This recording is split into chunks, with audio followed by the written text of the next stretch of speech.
The season's finally over. Finally done watching this stupid, terrible team. That's right. The Chicago Blackhawks played their final 4 games of the 2025-26 season this past week. They were all at home, and they got steamrolled in 3 of them. Look, at this point, there's not much to talk about. They haven't been a bad team all year like they have the last 2 seasons, but they've been bad for most of the year. They had a nice start. They had a couple nice wins. They embarrassed St. Louis twice this season. They beat Dallas 2 of the 3 times they played them. They got points in every game against the Minnesota Wild, despite losing 3 of them in overtime or a shootout. They still got a point in every game because they even won 1. And they swept, in a 4-game series, they swept the Utah Mammoth, a team that's going to the playoffs, by the way. It wasn't all bad this year. It was a lot of bad, but when you look at the seasons that this team has had in this decade, this wasn't that bad. So despite all that, the team still finished second worst in the NHL. Yep. That is still the second worst record of the National Hockey League. Despite being 11 points better than last season, they had 61. And 20 points better than 2 seasons ago, they had 52. Still 31 out of 32 teams in the National Hockey League this season. It feels like they're getting nowhere, despite them actually being better than they were the last 2 seasons. Weird how that works when you still finish at the same spot on the league table. Not to mention, this is the 4th consecutive season that the Chicago Blackhawks finish bottom 3 in the league standings. Again, 20-point increase over 2 seasons, and they're still bottom 3 in the NHL. They're the first team to finish in the bottom 3 4 years in a row since the Tampa Bay Lightning did in 1998 to 2001. Same thing for bottom 2 3 years in a row. The Lightning, same period. Not good. Now, I know you might be saying, oh, the Lightning, they won the Cup like 3 years later. That means we're on the come-up, right? Not necessarily. There wasn't a lot of homegrown talent on that Tampa Bay Lightning team that won the Stanley Cup in 2004. This team has been completely built to be homegrown, developed talent. But, again, if they want to contend, they're probably going to have to make a splash in free agency. Oh, not to mention they finished last in the Central again. They have finished last in the Central Division every season since the COVID-shortened season in 2021, except once. In 5 seasons since the shortened 2021 season, one time they did not finish last in their division. One time. It has been a truly abhorrent stretch for Blackhawks hockey. And I think the fact that they finished 20 points better than 2 seasons ago and still had the same exact result, 31st in the league standings, worst in their division, it tells you everything you need to know about how bad those seasons were. It's weird because also this is actually the best season points-wise that this team has had since the 2021 COVID-shortened season. This is the first time they cracked 70 points since then. 70! They would need another 20 points to get into the playoffs in this conference this season. And this is a weak Western Conference. That Pacific Division is terrible. And the Blackhawks are still 20 points away from a playoff spot at the end of the season, despite being, again, 20 points better than 2 seasons ago. And this is their best mark in 5 seasons since the COVID lockdown. Best mark. Look, with there only being 2 lottery picks now, the Blackhawks are, again, guaranteed to pick at the top 4. So they have another top draft pick.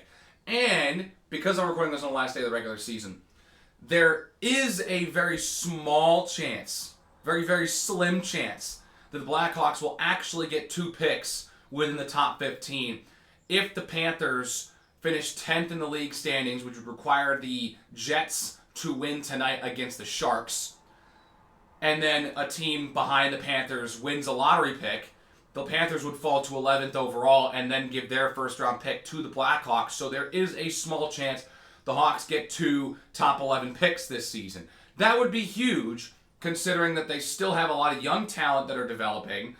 You can get some more guys in that system and maybe get a guy that may not play next season, kind of like what Anton Frundell and Sasha Boisvert were like, where they were playing in their own respective leagues, but once their respective seasons ended, came up to play for the Chicago Blackhawks at the tail end of their season.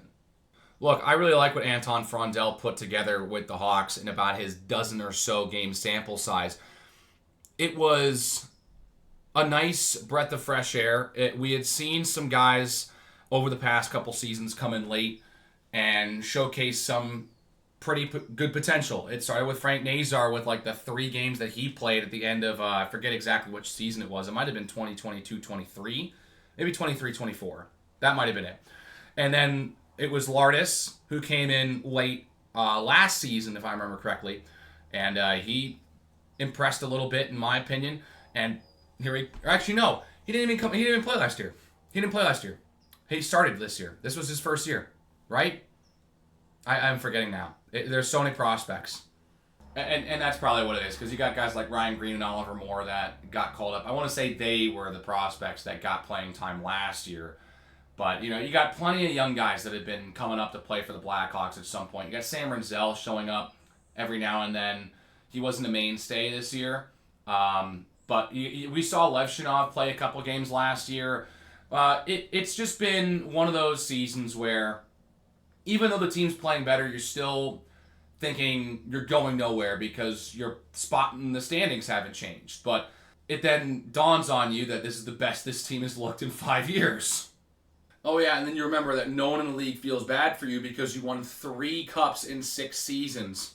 You literally maximized the talent window that you had in the early to mid 2010s with Taves, Kane, Keith, Seabrook, Crawford, Sharp, Hossa, etc. The list goes on. They maximized that window. Won 3 Stanley Cups. That last cup, by the way, is over a decade old now. Feel old yet? Yeah. They haven't won a playoff series in a full 82-game season since then.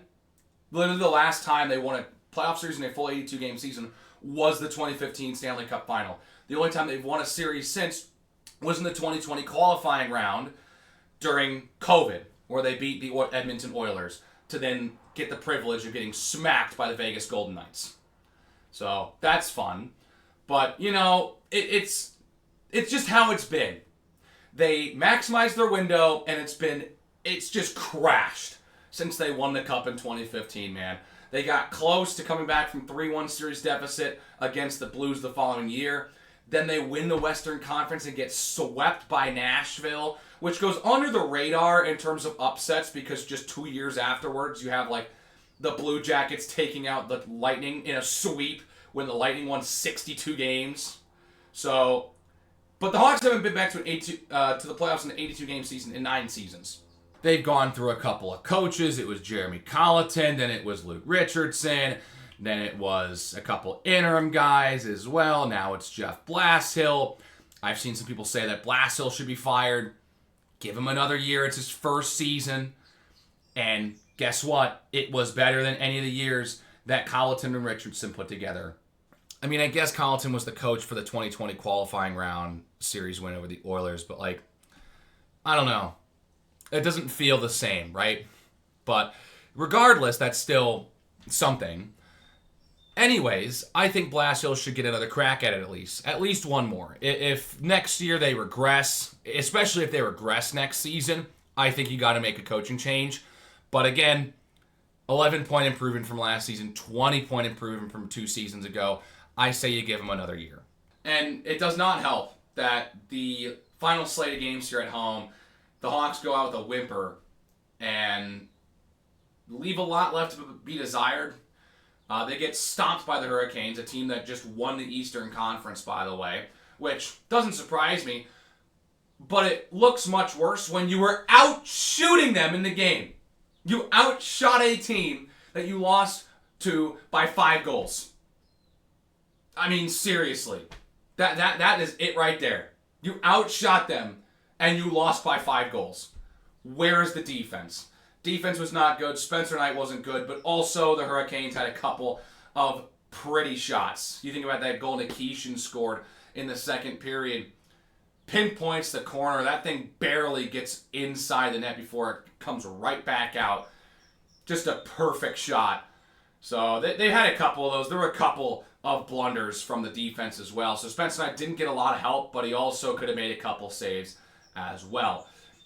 But also, that was to be expected, to get rolled by the Hurricanes. Not like that, but you would expect it to lose pretty badly to the Hurricanes, who were, again, gunning for the number 1 seed in the conference. You go to play the Blues, you're outplayed in that game. You're in a tight one, couple of nice plays, but Ilya Mikheyev had a nice game. Boisvert with a nice pass. Mikheyev on a rush kind of snipes it. Cool. But Arvid Soderblom had a terrible third period, and, well, it was over at that point. You go to their game against Buffalo. Hey, Ryan Green, shorthanded goal. Ilya Mikheyev has been a super strong penalty killer. I haven't really given him his praise for being a penalty killer, but he is a main reason on why the penalty kill was one of the few things that the Hawks did super well this season. And they scored a shorthanded goal on the Buffalo Sabres, who in that game clinched the Atlantic Division title. Which, can we say that the Buffalo Sabres turnaround this season is just staggering? That 9-3 loss that the Blackhawks took earlier this season in Buffalo looks a lot less embarrassing now, considering that the Buffalo Sabres won their division. Going from worst to first. Oh, that's cute. Be funny if we could do the same thing, but that's not going to happen. They don't have the pieces that could all of a sudden have everything click in one season's time. It's just not going to happen. But I'm so happy for the Buffalo Sabres. That building is going to be rocking in the playoffs when they play the Boston Bruins. That is going to be a great series. Anyways, after the shorthanded goal from Ryan Green, it was over. The Sabres dominated for the rest of the game. Though the Hawks did hold a 1-0 lead for almost the rest of the first period. And it was pretty close until halfway through the game. And then the Sabres really, truly pulled away. Those last couple of goals they scored, those were some pretty passing play. That last goal specifically, some beautiful passing from the Sabres. It's pretty much just treating the Hawks as a practice squad for the playoffs. So there you go. There's a recap of the 3 losses that this team took. But they did win their last game of the regular season against the San Jose Sharks. So that's nice. And look, halfway through this game, it looked like we were staring down the barrel of another dud to go into the offseason on a 4-game losing streak at home. But here's the reason why this game is important to me. Because it's the last word that they get for the year, and it is a strong finish. Now, awful hockey game for the first 40 minutes. Very bad. The 3 goals that were scored, all should not have gone in.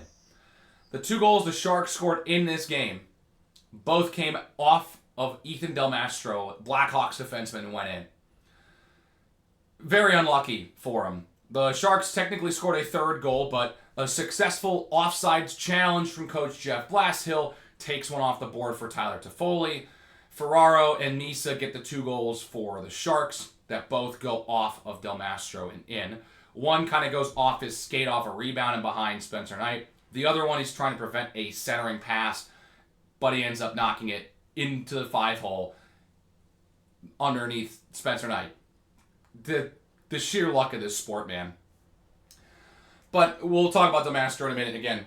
Sam Renzel, the only goal the Hawks scored in the first 2 periods. It was about a half minute left in the second period. Tough angle shot. How does this go in past Askarov, by the way? This should not have gone in. It's a tough angle shot from a defenseman. He's just throwing it to the net. And it works. Renzel gets the Hawks within a goal. They go into the intermission down a goal. It's not over yet. The Hawks have 20 more minutes of hockey this season to kind of show these fans why they should be excited for 2026-27. And they did. Connor Bedard played very well. 2 very nice saucer passes to set up beautiful goals. The first one to defenseman Louis Crevier. Puts it into the top right corner past Askarov on a beautiful saucer pass from Bedard. Lands perfectly on the stick of Crevier, who pretty much just, it's not a one-timer, but he pretty much shoots it immediately as that puck hits his stick. It's a clean pass. Bedard with a beautiful apple. He'll get there. So the Hawks tied up.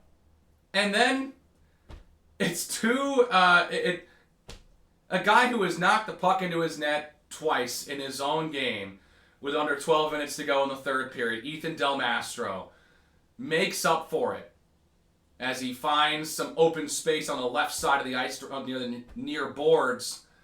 Slides it cross ice, back door to Ryan Green, who taps it in for the lead. And the Hawks, who are down 2-0, find a way to go out and get the lead 3-2.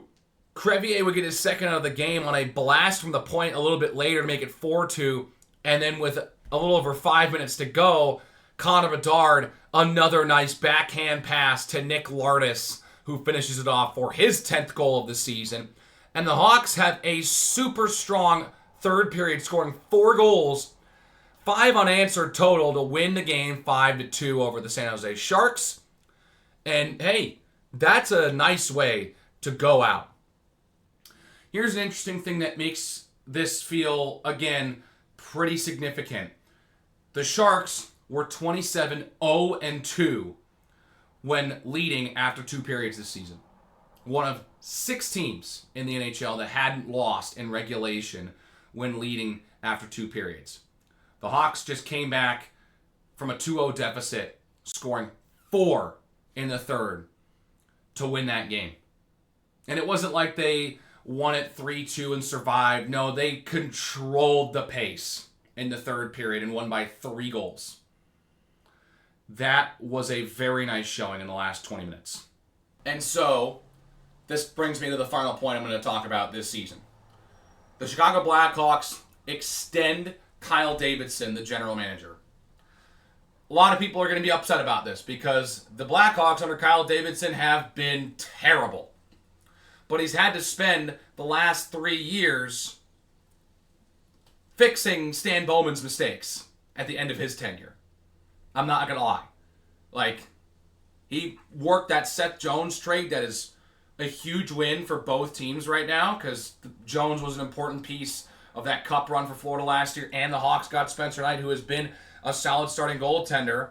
Though he did have his moments this year, he's still an average goaltender in this league, which is better than what I had been getting the last couple of years. I think that he has done well enough to make up for some of the mistakes that Stan Bowman has made to at least get another 2 years. I think that at the end of this contract is when we really start to decide whether or not he's the answer.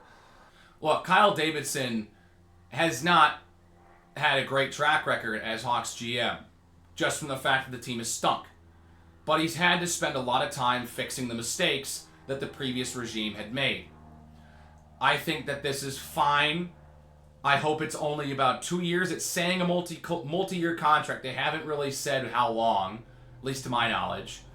But I would hope that it's only 2 years and not 3 or possibly more. I think 2 years is probably going to be a good way to tell you where this team is at. And if Kyle Davidson has done a good job helping this team get out of the basement. I think I need to see them improve. I would think that they would need to make the playoffs 2 years from now for Davidson to keep his job. I would say that probably ends up being the benchmark in my opinion, because he has had to do a lot of reversal. He's had to do a lot of correction. This is the youngest team in the National Hockey League. With the trades they made at the trade deadline, their average age dropped to under 25. This team has to develop and get better next season. We cannot be here in mid-April next year in 2027 and see 8 out of 8 in the Central Division again. If they don't make the playoffs by a couple of points, oh well. It's improvement. They were playing meaningful game in March because they have not been doing that since they got out of the pandemic. The Hawks have not played like a single game in March that meant anything. I've seen some people say that they need to make the playoffs next season, and I don't think that's the case. They need to get better. We cannot be here again next year with this team at sub 75 points again. That cannot happen. If they're in a position like the Sharks, where they were playing meaningful games in March and in April, even though the Sharks may have not been a really, really good hockey team this year, they at least were competitive within the weaker Western Conference. The Hawks weren't even competitive in a weak Western Conference. So if they get better, and if they're playing meaningful games in March and April and miss out on the playoffs by, say, 5 or 6 points, couple games, I think that I would be more than okay stomaching that result than, being down here hovering around 70 points again. And look, this is coming from a guy who doesn't have sky-high expectations for his sports teams. I'll be honest with you. I just don't set my expectations too high for Chicago sports right now because in the 2020s, the entire city has been really bad. Only this last calendar year have we started to see teams in Chicago start to play better. But now the Hawks still stink. The Bulls finally are out of the play-in tournament. Thank God they actually sucked enough that they were that bad to miss the play-in. Thank God. Cubs finally won a playoff series. They're looking to get back to the playoffs. The Bears won a playoff game for the first time in 15 years. They're on the come up. I'm hoping that the Chicago Blackhawks are the next team to follow. Again, I don't think that they're going to make the playoffs next season, but they could. That's the thing. I'm going into next season not expecting them to make the playoffs because if they do make the playoffs, it's going to be a fantastic, pleasant surprise. If I expect them to get to the playoffs, then you start getting into, I expect them to do something in the playoffs. And then it starts going up and up as the team doesn't meet the expectations year in, year out. If you temper your expectations, you don't get your heart broken nearly as bad as before. But you got to also draw a line at some point. They can't be this bad next year. They just cannot. That's plain and simple. They cannot be this bad next year. So yeah, I am interested to see what they do in the offseason. I would not be surprised if they make a big splash in free agency, trade a first rounder, maybe 2 first rounders to pick up a high-profile free agent. But I also wouldn't be surprised if they want to build in-house. I wouldn't be surprised about that either. Regardless, it's a crossroads for general manager Kyle Davidson with him getting the new contract extension. He's really got to make this count, and it's going to be a reflection on the ownership group and the Wirtz family. So, big offseason for the Blackhawks coming up. They got to get better. That's the bottom line. Do they need to make the playoffs next season? I personally don't think so. There are some people out there that do, but to each their own. So, it's going to be an interesting offseason. The NHL draft lottery is in early May. We'll see if the Blackhawks get a top 4 pick or if they somehow get lucky and nail Gavin McKenna. There is that possibility as well, that Gavin McKenna comes and plays with Connor Bedard in Chicago. That would really set expectations up a little bit more for across the board for everyone, I think. But we'll see what happens in the draft lottery, and then the rest of the offseason will carry on based on the results of that. So that's the end of this season. Feels like another waste. But hopefully, this is the start of some progress built for this team, and they can be competitive in 2026-27. Anyways, I'm glad that I was able to do some Hawks content for you guys this season. Doing the whole game-by-game was just going to be a little bit too much. So I was very happy with my commitment to doing one of these videos a week. I felt like that was better to cover everything in a timely fashion, make sure I got everything out on time. As, again, 4 years ago, maybe, whatever, when I did a full 82-game season for this team, it did not go well. I uploaded the last game in, August, all right? It was not good. So I'm glad I was able to do this. This feels a little bit more healthy. Let me know what you think in the comments below about the structure of these videos. If you like seeing these videos weekly, would you like to see me do a video after every game? What do you want to see when it comes to the Chicago Blackhawks on this channel? Please let me know. Your feedback is incredibly important to me. And yeah, that's it. So hit the like button if you liked it. Hit the subscribe button if you really liked it and want to see more videos from me. Again, keep the conversation going in the comment section below. Again, please let me know what you think about this season's content and what I should do in the future regarding the Chicago Blackhawks. And without further ado, I will see you all in the next one. Take care.